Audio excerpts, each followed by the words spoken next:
increase. They've managed to cut that down to 8.6%, but it's an election year.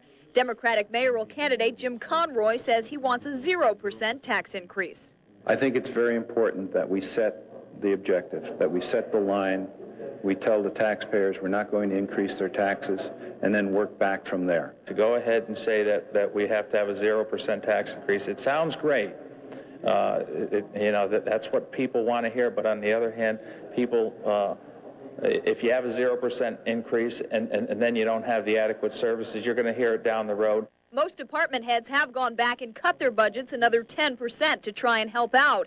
Now the council wants the unions to give back raises for next year, a savings of $1 million. I'll go in and talk with them. I'll talk with them. I'll hear what they got to say.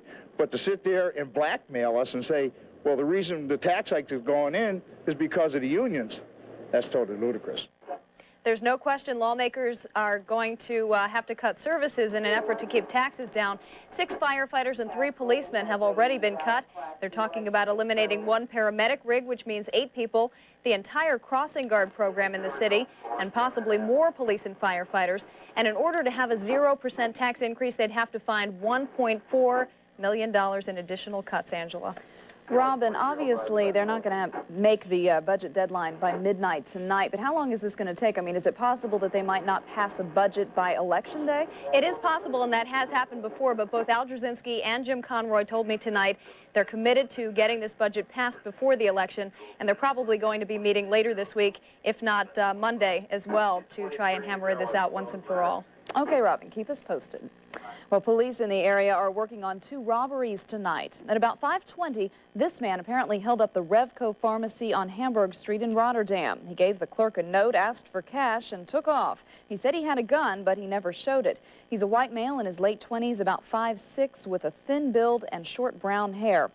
And about 7:20 tonight, another suspect held up the CVS pharmacy at 105 Mohawk Avenue in Scotia. He showed a gun and took off with some cash. Police say he's a white man, about 35 to 40 years old, 6 feet tall with a medium build and a small, brown, neat mustache. For years, a well-known local businessman led a double life. But eventually, it all caught up with Paul Lai, owner of Jack's Chinese Restaurant and Motel in Colony. The 62-year-old pleaded guilty to conspiracy in New York, admitting his role in planning 2 execution-style murders 9 years ago. Lai also admitting he headed up a gambling empire in Chinatown. People in Lai's Colony neighborhood say they can't believe he was the criminal kingpin known as Uncle Fu in New York City. What you hear bad about him is when you pick up the paper. It's like a second life that you never knew about. A family member who asked not to be identified told our John McLaughlin, quote, "Paul knew our family could lose everything. He did what he had to do to save the family." Lai sits in jail tonight. He'll be sentenced January 5th and likely serve 6 2/3 years. In several hours, major peace talks get underway in Dayton, Ohio. Tomorrow, the leaders of Bosnia, Serbia, and Croatia will begin discussions at Wright-Patterson Air Force Base in Dayton. Over the next several weeks, they'll work with U.S. negotiators toward a lasting peace in Bosnia. During the talks, you can expect President Clinton to lobby members of Congress. He's trying to build support for sending U.S. troops to Bosnia as part of a peace agreement. One other note on the Baltics. Tonight, a family of 4 Croats arrived in the capital region. They've been living in a refugee camp in Bosnia for some time. The couple and their 2 young daughters are getting help from St. John Episcopal Church in Williamstown, Massachusetts. Neighborhoods came alive tonight with ghosts, goblins, pirates, princesses, Barneys, bad guys, and all kinds of people. Trick-or-treaters like these in Loudonville, out all over the place.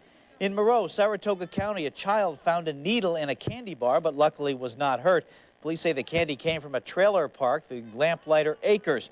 That's the fear in every community. Back in 1971, a razor blade in a child's candy prompted the village of Valatia to approach the holiday a whole new way.